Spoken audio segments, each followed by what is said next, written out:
Hemos estado estudiando la palabra del Señor, ¿verdad? Desde Génesis hemos venido haciendo barriendo prácticamente casi toda la Biblia, aunque hemos dado, como he dicho en otras ocasiones, algunos saltos, pero hemos estado examinando un tema bien importante: Jesucristo a través de toda la Escritura. Y en el Nuevo Testamento, por supuesto, no nos vamos a enfocar en probar que Cristo está en el Nuevo Testamento, porque sabemos que el Nuevo Testamento pues habla de Jesucristo de una manera extraordinaria, muy abiertamente, pero sí nos enfocamos más en esto en el Antiguo Testamento, porque hay mucha gente que piensa que en el Antiguo Testamento pues prácticamente no se ve a Cristo. Y Jesucristo lo hemos visto en estos tiempos, lo hemos visto a través de todo el Antiguo, prácticamente todo el Antiguo Testamento. Lo más importante de todo esto es que ha habido un propósito sobre todo eso, y el propósito precisamente es mostrarle a la iglesia que Dios a través de todos los tiempos ha estado haciendo algo bien importante para que nosotros hoy, tantos años después, podamos saber qué es lo que Dios ha hecho. Dios ha hecho grandes cosas por su pueblo. Dios ha hecho grandes cosas por su iglesia. Dios ha hecho grandes cosas por aquellos que le aman. Y nosotros hemos sido testigos de estas cosas. ¿Cuántas cosas no ha hecho Dios? La Biblia dice que abrió el Mar Rojo. La Biblia dice que envió plagas a Egipto para que dejara ir a Israel. La Biblia dice que abrió más adelante el Jordán. La Biblia dice que cayeron los muros de Jericó para que Israel pudiera tomar su tierra. ¿Cuántas y cuántas cosas la Biblia no nos cuenta acerca de lo que Dios hizo? Pero aún lo que Dios continúa haciendo, porque Dios todavía sigue moviéndose en medio de su pueblo. Y ahora su pueblo, el pueblo de Dios, hoy en día sigue siendo la iglesia. Y la iglesia es de Jesucristo.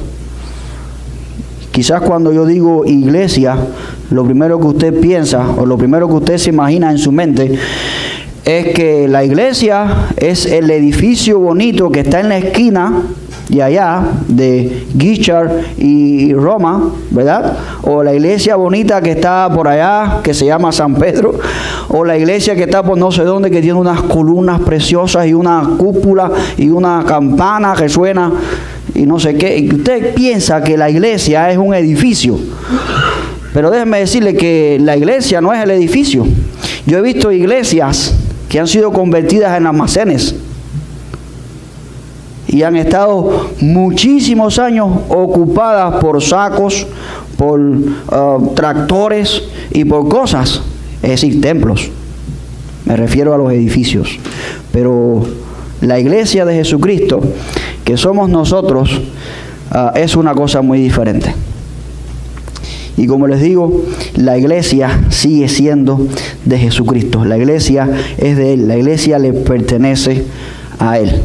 Y hay preguntas que a veces nosotros debemos hacernos. Hay preguntas que a veces pueden cambiar la dinámica de algo, porque no nos damos cuenta de algo hasta que alguien nos pregunta.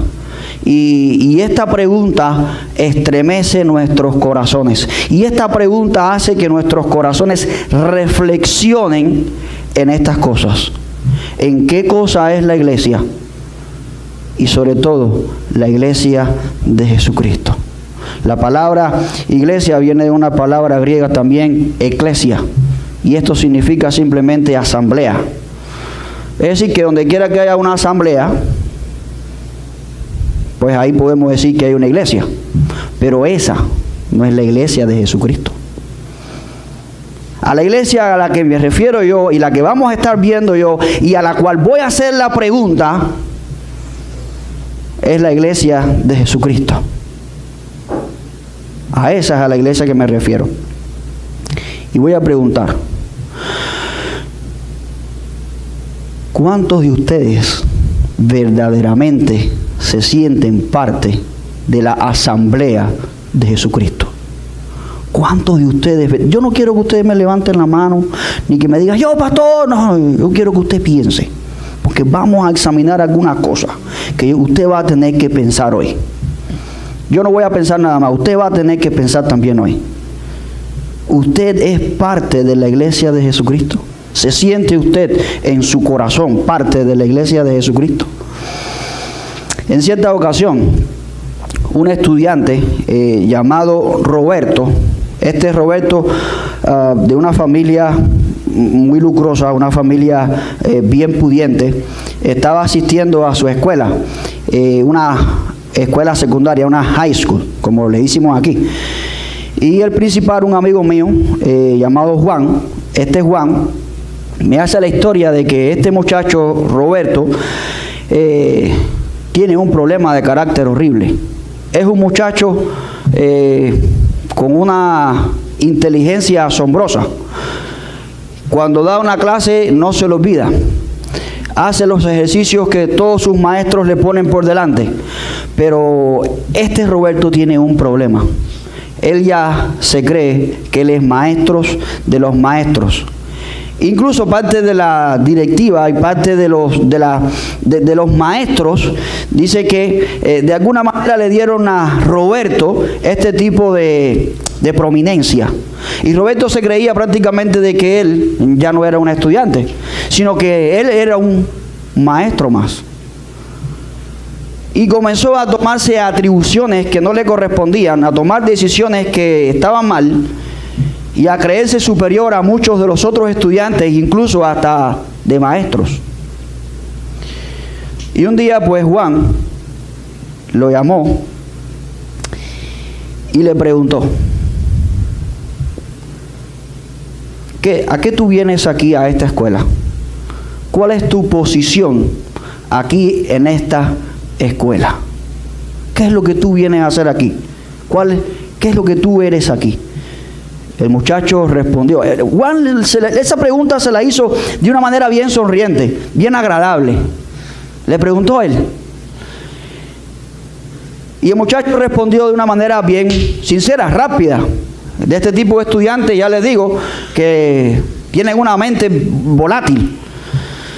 Y el muchacho pues rápidamente le dijo, bueno, yo soy un estudiante. Juan le dijo, qué bueno que tú reconoces que eres un estudiante, porque esta es una escuela. Y esta escuela tiene su prestigio.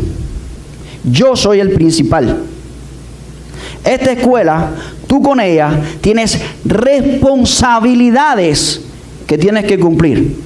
Y por último, ya un poco en un tono más serio, él fue cambiando de una sonrisa y fue cambiando poco a poco hasta un tono un poco más serio. Y la última pregunta, yo soy el principal. Y mi responsabilidad es hacer que tú entiendas tu posición. Y que tú entiendas, y que cuando tú salgas de esta escuela, tus notas sean notas especiales, pero que tu carácter también haya sido moldeado. Hay muchas veces que hay preguntas que mueven nuestros corazones, porque de estas preguntas podemos sacar definiciones en nuestras vidas que nos van a permitir continuar siendo la persona que Dios quiere que nosotros seamos. Podemos seguir siendo las personas, es decir, los miembros de la iglesia de Jesucristo que Dios quiere que tú y yo seamos.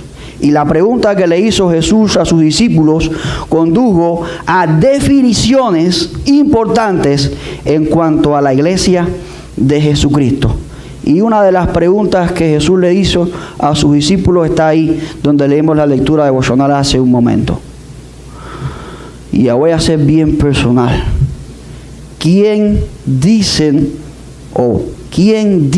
tú que es Cristo? ¿Quién dices tú?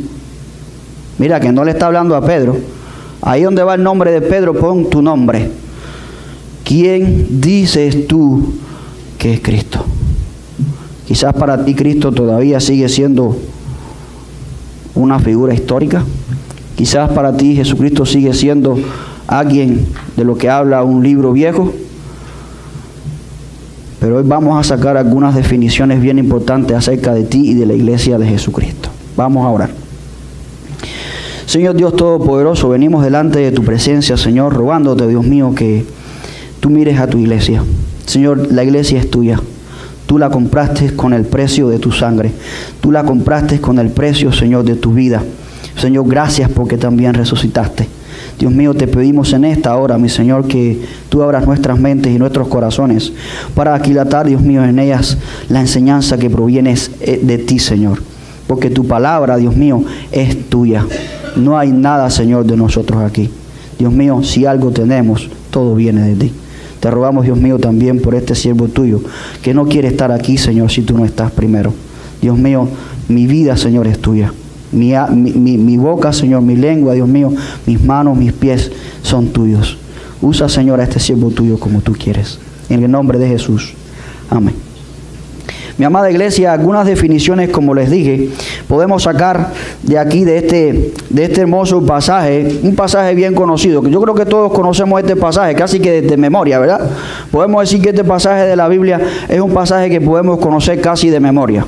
Para mí, uno de los pasajes más hermosos de la Biblia y que más me reta es este, porque es un pasaje que reta a que yo conozca, a que yo sepa, a que yo establezca en mi vida definiciones de lo que verdaderamente significa Cristo en mi vida.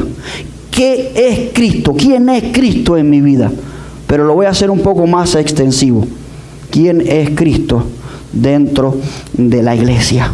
¿Quién es Cristo dentro de su iglesia? Rápidamente pudiéramos saber cuando en una iglesia no es Cristo el centro. Podemos saber cuando en una iglesia Jesucristo no es el centro, simplemente porque no se habla de él, simplemente porque Jesucristo está guardado todavía en la Biblia y la Biblia jamás se abre. Esa es una iglesia donde verdaderamente Cristo no está. Pero si en la iglesia está Cristo, pues nos vamos a deleitar hablando de su nombre, nos vamos a deleitar hablando de Él. Y vamos a ver quién es Cristo en nuestra vida. Una de las definiciones importantes que podemos ver ahí, la encontramos en el versículo número 16, donde leímos la lectura, ahí en Mateo, capítulo 16, versículo 16, que dice de esta manera: respondiendo Simón Pedro dijo: tú eres el Cristo, el Hijo del Dios viviente. Esa fue la respuesta de un hombre cuyo corazón sabía, le había sido revelado quién era Cristo. Ahora yo pregunto, iglesia, mi hermano, ¿quién es Cristo en tu vida? ¿Quién es Cristo para ti? Y la iglesia, mi amado hermano, tiene a Cristo. Esta es la primera definición que podemos sacar de aquí. La iglesia tiene como fundamento, o debe tener como fundamento, exclusivamente a Jesucristo. ¿Por qué? Porque Cristo es el único cimiento que puede hacer permanecer a su iglesia. Hace algunos años, yo me acuerdo, hace como 4 años, comenzamos a buscar casa. Y encontramos una casa que nos gustó a mi familia, a mi esposa, a mi hija y a mí. Nos encantó aquella casa, pero aquella casa tenía un problema. Tenía un problema en sus cimientos. Algo que ustedes conocen muy común, un llamado sinkhole. Esos huecos que se abren debajo de las casas y se puede tragar hasta una casa entera. Pero a nosotros nos gustó la casa, el sinkhole había sido reparado, y yo indagué con algunas personas y ellos me dieron algunas instrucciones de qué averiguar acerca de qué cosa debía saber yo de los cimientos que habían reparado. Miren esto. Lo primero que hice fue indagar acerca de la compañía. Dentro de todo el registro el reporte del ingeniero que venía dentro de la casa, venía la compañía que hizo el trabajo, es decir, los obreros que hicieron el trabajo, toda la compañía que hizo el trabajo, tratando de que fuera la compañía del nombre que me habían dado, que era una compañía respetada. y que la compañía esta usaba el material específico que jamás volvería a la casa a tener el mismo problema de sinkhole. Es un material especial, es como, creo que es como una plastilina, qué sé yo, no, es algo así. A mí después se me olvidó. Pero yo dentro del reporte del ingeniero estaba buscando estas cosas. Y alguien me puede decir, ¿por qué tú buscarías esto en tu casa? ¿Por qué tú buscarías que tu casa tenga un buen cimiento? Que la compañía que la hizo sea una compañía respetada. Que el material que usaron fue el mejor material. ¿Por qué tú buscarías esto en tu casa? ¿Verdad? Porque queremos que nuestra casa dure el mayor tiempo posible. Porque queremos que nuestra casa, el mayor tiempo posible, sea una casa segura. Porque queremos que nuestra casa sea una casa que cuando yo voy caminando, el que está en el cuarto durmiendo no sienta que yo estoy caminando por dentro de la casa. Que tenga un cimiento sólido. ¿Verdad que sí? Un cimiento que permanezca. Eso es lo que yo estoy buscando cuando yo voy a comprar una casa.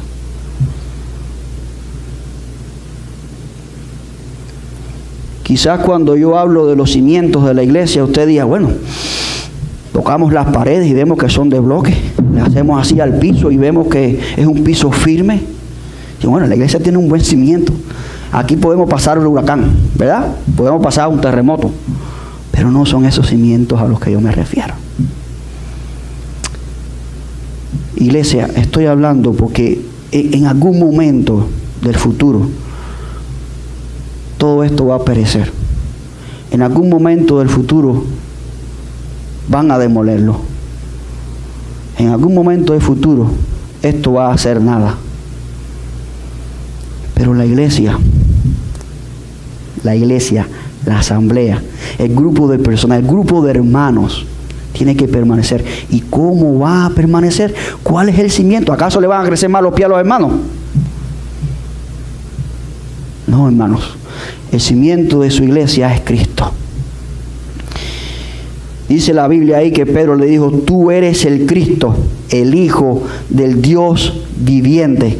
Los fundamentos de la iglesia no son la estructura del edificio, ni mucho menos. Cuando nosotros buscamos en la palabra del Señor, vamos a ver que no hay nada que permanezca más que Dios. Incluso Dios le pregunta a Job, ahí en Job capítulo 38, Él le pregunta en el versículo 4, ¿dónde tú estabas cuando yo echaba los cimientos del mundo? Es decir, cuando Dios le daba forma a todas las cosas, Dios estaba poniéndolo todo. Dios es el cimiento de su iglesia. El mismo Dios dice ahí en Colosenses 17, Él es el que hace que todas las cosas subsistan. Los científicos hoy andan preguntándose, bueno, ¿y esto cómo se mueve? ¿Y esto cómo? La tierra, ¿cómo? Todo está por la mano de Dios. Si algo puede permanecer, es porque Dios está detrás. Si la iglesia, 2000 y tantos años después que Jesucristo fue ascendido al Padre, continúa, no es cosa de hombres. Es porque Cristo es el cimiento. Es porque los cimientos de la iglesia están puestos en Cristo. Podemos decir que la iglesia continuará hasta que Cristo venga, porque Cristo es el cimiento de su iglesia y porque Cristo es Dios. El fundamento de la iglesia es Cristo, pero también Cristo es Dios. Y yo me pregunto, bueno, ¿acaso puede un hombre, porque mucha gente tiene a Cristo como un hombre, como una figura histórica, y he escuchado la tonta idea de decir que Jesucristo fue un comunista, y decirle esto a un cubano es horrible. Y Jesucristo no fue nada de eso. Jesucristo es Dios. Y tú no vas a escuchar, tú no vas a leer en la Biblia en ningún momento a Jesús diciéndote, yo soy Dios. Pero por ejemplo, si yo le digo a ustedes, yo estudié en un seminario donde las personas se forman para llegar a ser pastor. A mí me ordenó un grupo de personas que ordenan para pastor. Usted va a sacar sus propias conclusiones y usted va a decir, bueno, él es pastor porque estudió en un seminario donde se estudia para pastor. Él es pastor porque fue ordenado pastor. Precisamente usted va a sacar sus propias conclusiones. Por ejemplo, si usted busca ahí en la palabra del Señor, hay el mismo Mateo, o en el mismo Juan, por ejemplo, usted va a encontrar en el capítulo 1, versículo 1, usted va a encontrar lo siguiente: en el principio era el verbo, que el verbo es ¿quién? Cristo. Y el verbo dice al final, era Dios. Y más adelante el mismo Juan dice, y el verbo fue hecho carne. ¿Ustedes se dan cuenta? El mismo Cristo es Dios. No importa cuánta gente haya en este mundo, no importa cuántos ateos haya en este mundo, Cristo continúa siendo Dios. Él sostiene todo el universo, Él sostiene a todos nuestros pensamientos, ya sean ateos, ya sean creyentes, y toda manera de pensar y de comportarse. Todo. Aún así, Cristo sigue siendo Dios. Y porque Cristo es Dios, su iglesia va a permanecer. También la palabra del Señor dice en Juan, en otras palabras, Juan capítulo 10 más adelante, dice, mientras Él le hablaba ahí a la gente, yo soy antes de que Abraham fuese. Inmediatamente los fariseos aquellos, ¿qué hicieron? Te vamos a apedrear. ¿Y por qué me van a apedrear? Porque tú, siendo hombre, te dices Dios. Y en ningún momento vamos a ver en la Biblia que Jesucristo dice, no, espérense, eso no fue lo que yo quise decir. Él no dice eso en ningún momento. Es decir, que Él acentuó ser Dios. Él acentuó ser Dios, y porque Él es Dios, su iglesia va a permanecer. Y su iglesia va a permanecer no solamente por eso. Porque, sí, Cristo es Dios. ¿Y cómo afecta eso a la iglesia? De la siguiente manera. Ustedes saben cómo funciona un juicio. Saben cómo funciona un abogado. Los abogados todos tienen una reputación. Y todos tienen a veces una firma.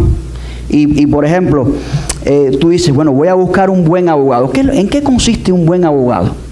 Un abogado es el tipo de abogado que agarra tu caso y se pone a hacer todas las investigaciones habidas y por haber para que tu caso sea presentado delante del juez. Y eso los jueces lo saben.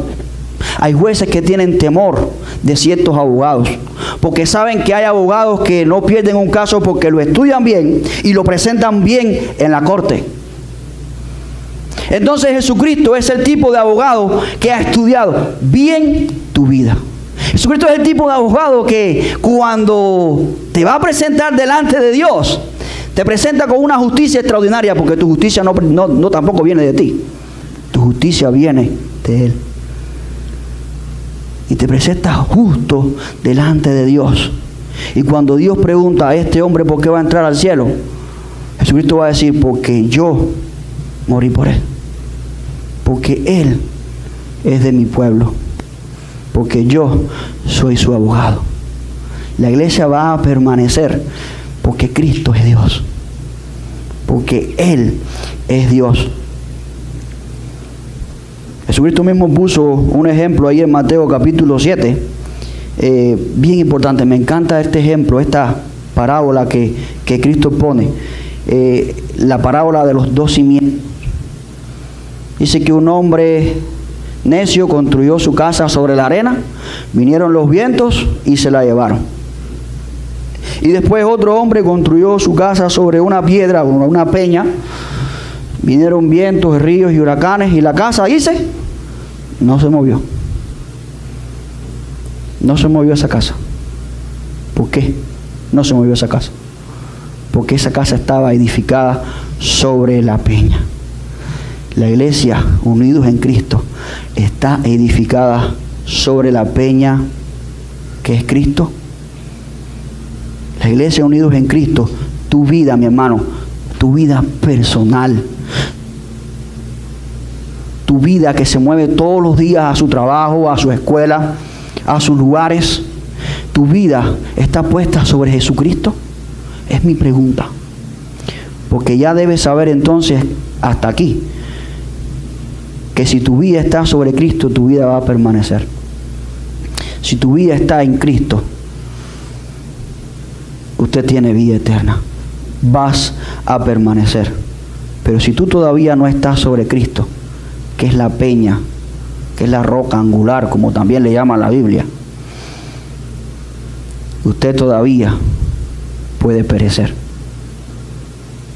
Así que mi exhortación en esta primera definición acerca de lo que encontramos aquí, esta pregunta que le hizo Jesús a sus discípulos, es que Cristo es el fundamento, Cristo es el cimiento, porque Él es el Hijo del Dios viviente y Él es el mismo Dios.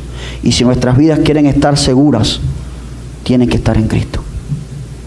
Una segunda definición que podemos encontrar aquí es precisamente que la iglesia, como iglesia de Jesucristo, tiene una responsabilidad. Y Cristo le dice a Pedro ahí en este momento, le dice, y a ti te daré las llaves del reino. Ustedes saben, cuando yo apenas tenía como 19 años, en Cuba el asunto del petróleo, esto es un problema, porque todo el mundo quiere petróleo en Cuba. Y a mí me dieron las llaves del único tanque que había prácticamente en toda la provincia, bien grande, de petróleo. Ustedes se imaginan la responsabilidad que yo tenía sobre mis espaldas. La iglesia tiene una responsabilidad. Cuando Cristo le dice a Pedro, tú tienes las llaves, le está diciendo, tú tienes la responsabilidad de que todo el mundo conozca de mí. Todo el mundo debe conocer de mí. La iglesia tiene esta responsabilidad, tiene el poder del Evangelio. La iglesia es depositaria del Evangelio de Dios. El Evangelio es de Dios y no es de los hombres. Quizás tú estés preguntándote, bueno, este asunto del Evangelio es algo que los cristianos inventaron para hablar de algo que... No. El Evangelio no es algo que el pastor inventó, ni que los teólogos inventaron. No es algo que nosotros nos inventamos para hablar bonito de las cosas que van a ocurrir o de las que sucedieron. El Evangelio es algo que sucedió, algo real que sucedió, que estaba en los planes de Dios y que todavía hoy nosotros como iglesia tenemos la responsabilidad de hablar. Eso es lo que es el Evangelio. Es algo que Dios diseñó en su gracia y bondad para con los hombres. Mediante el Evangelio, a través del poder de Dios, aquellos que creen en Cristo, como dice Romanos 10:9, pueden ser salvados. Este es el Evangelio. El que cree en Cristo tiene vida. Como dice también Juan capítulo 1. Aquellos que les recibieron, los que creen en su nombre, les dio potestad de ser hechos hijos de Dios.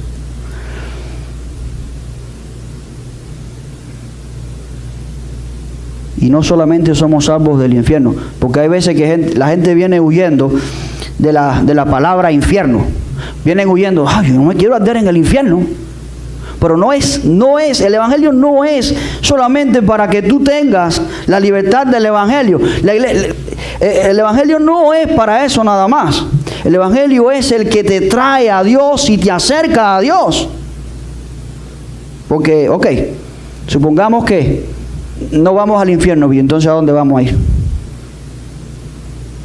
El Evangelio te acerca a Dios, de donde fuimos separados en un principio. Como dice Pablo también ahí en su epístola, hemos sido quitados de la gloria de Dios. Es como si a un carro tú le sacaras el motor. Es como si, por ejemplo, a un Rolls Royce, de estos carros super lujosos, usted agarrara y le quitara el motor. ¿Para qué te sirve el carro sin motor? El Evangelio, mi hermano, te acerca a Dios. Te acerca al propósito por el cual Dios te creó a ti. Y ese propósito es que tú estés cerca de Dios. Ese propósito es que tú puedas mirar su gloria. ¿Cuántos quieren ver la gloria de Dios? Yo quiero ver a Dios. Yo quiero verle cara a cara y decirle, Señor, yo te amo. Yo quiero decirle, Señor, cuán grande tú eres de frente al Señor. Yo quiero eso un día. Y el Evangelio es el que me permite a mí llegar frente a Dios, estar cerca de Dios y verle un día cara a cara. Ese es el Evangelio.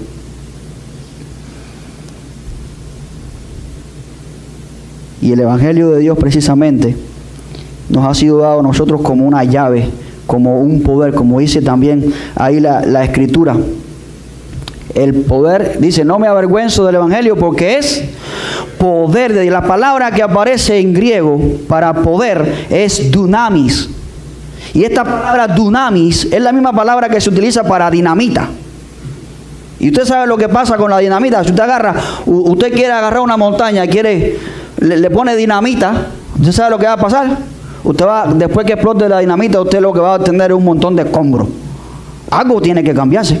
Usted agarra un carro, le pone dinamita abajo y después, ¿qué pasa? Cambia la cosa.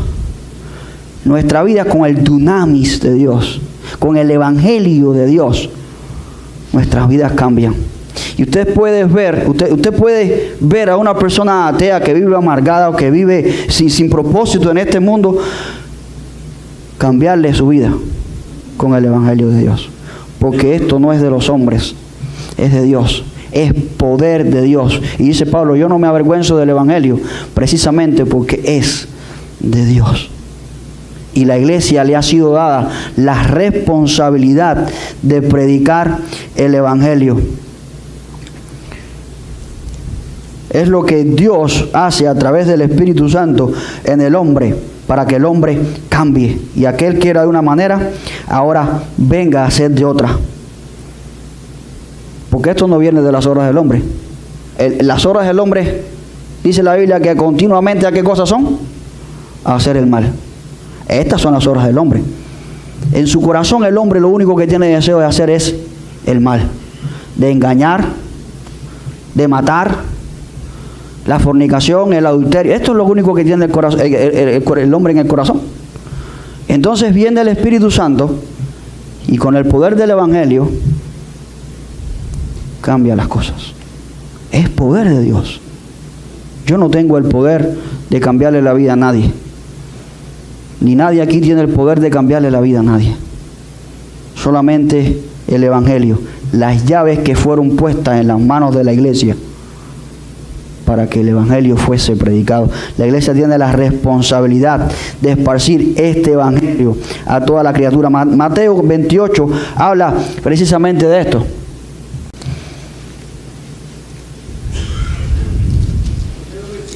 ...19 y 20.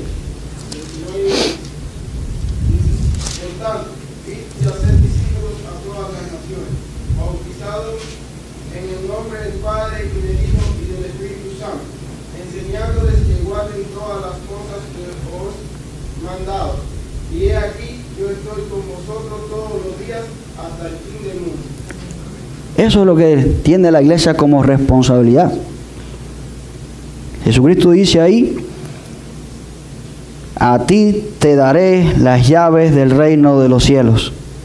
Y la responsabilidad de la iglesia precisamente es esparcir el Evangelio. El cuerpo de creyentes, es decir, nosotros, los que espiritualmente hemos sido transformados, nuestra responsabilidad de predicar el Evangelio del reino de Dios y hacer discípulos en todo el mundo, enseñándoles exactamente lo que Cristo enseñó. Mateo 24. Nosotros tenemos que ir y hacer discípulos. Tenemos que ir y enseñar a las personas acerca de Jesucristo. Eso es lo que tenemos que hacer tú y yo. La misión de la iglesia dada primeramente a los apóstoles ha ido pasando de generación en generación. Porque fíjense que el Evangelio no murió con los apóstoles. El Evangelio ha seguido de generación en generación hasta los días de hoy. ¿Y por qué? Porque es obra de hombres. No, porque es poder de Dios. Me encanta la conversación que tiene Pablo ahí en su defensa delante de Agripa. Pablo comienza a decirle con una pasión. Yo veo en Pablo un respeto hacia Agripa, pero al mismo tiempo puedo ver a Pablo diciéndole el fuego que lo estaba consumiendo por dentro, diciéndole a Agripa lo que Jesús hizo por él. No importaba quién fuera, no importaba que le quisieran cortar la cabeza, no importaba que lo quisieran apedrear, no importaba esto, a Pablo no le importaba.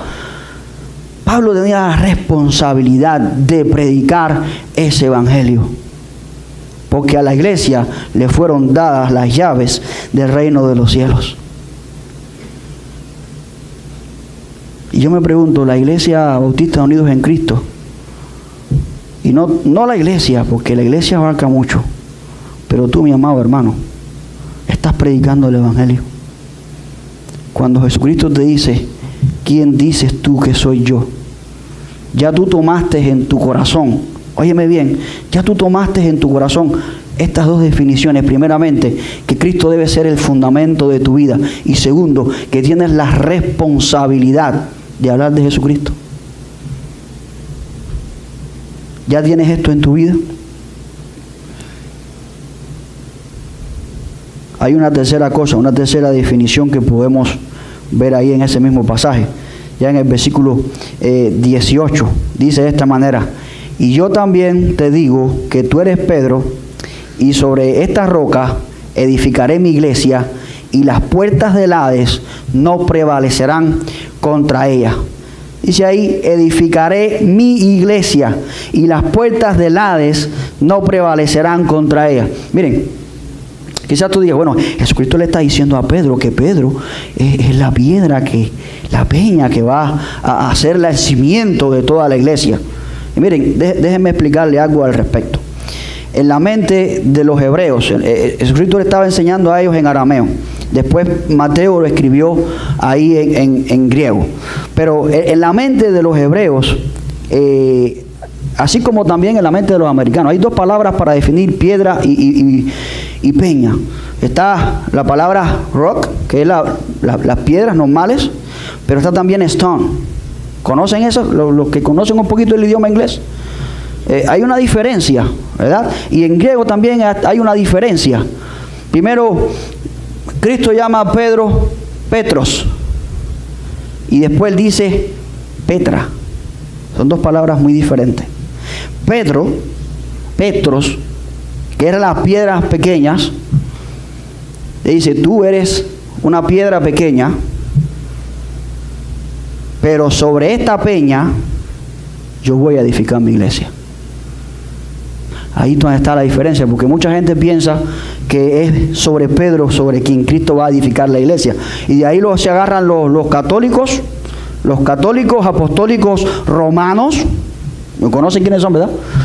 Nosotros somos católicos y apostólicos. Católicos porque la iglesia es universal. Y apostólico porque de los apóstoles que venimos descendiendo por aquí para acá.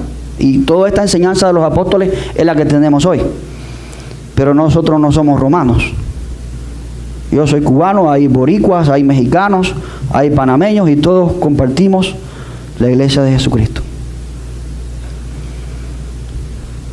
Para la mente de un hebreo, como vuelvo y les repito, cuando se habla de Petros, este término se le podía poner, de hecho Pedro se llama así, se le podía poner a cualquier hombre, o tú podías usar este nombre, esta palabra, para definir a cualquier hombre. Pero cuando se hablaba de Petra, esta palabra no cabía en la vida de un hombre. No cabía en la vida de un hombre. Es decir, que ningún hebreo se le ocurriría en su mente decirle a un hombre que él sería una peña, porque esto era imposible en la mente de un hebreo. Este término, a través de toda la Biblia, hay muchos textos que hablan de esto, solamente se usaba cuando se refería a Dios. Solamente se usaba cuando se refería a Dios. Así que Cristo en ningún momento le está diciendo a Pedro que sobre él es que va a edificar su iglesia, que él va a edificar su iglesia sobre la Petra, sobre la piedra, sobre la peña grande. Y esa peña grande no era Pedro, era Cristo. Cristo, que hemos visto que es Dios, Cristo que es el Hijo del Dios viviente y Cristo que es el dueño y Señor de la iglesia. Eso es lo que hemos estado viendo hasta aquí. Vuelvo y repito, cuando un constructor es importante, así como también es importante el ingeniero, el arquitecto, el que hace el edificio, ¿verdad? Uno y otro es importante. Así como también, por ejemplo, si tú quisieras construir o si se quisiera construir un túnel o un puente, usted va a buscar, por ejemplo, a los holandeses. Los holandeses son especialistas haciendo túneles y haciendo puentes. Esa gente son tremendos haciendo esas cosas. Los japoneses también son buenos. Si tú vas a hacer un hotel, usted va a buscar a los británicos. Esta gente son especialistas haciendo hoteles. Uno de los hoteles más hermosos del mundo es el hotel este que parece una vela, que está por allá por Dubái. ¿Verdad? Porque son compañías que tienen un renombre. Pero lo más importante de todo eso, ¿saben qué cosa es? Que todo lo que esas compañías han fabricado y han hecho, en algún momento del futuro todo se va a destruir. Nada de eso va a permanecer. Pero lo único que permanece es Cristo. Ahí está todo lo duradero. Ahí está todo lo que permanece. Y la tercera definición que podemos sacar de este pasaje, mi amada iglesia, es que la seguridad de la iglesia es Jesucristo. La iglesia permanece. El fundamento de la iglesia es Cristo. La iglesia tiene la responsabilidad de hablar de Jesucristo y la iglesia perdura o tiene la seguridad o está segura porque la iglesia es de Jesucristo. Fue diseñada por Él. Y nosotros hoy tenemos la seguridad de que pertenecemos a Él. Podemos tener la seguridad que permaneceremos. No hay otro nombre bajo el cielo más confiable que el nombre de Jesucristo. No lo hay.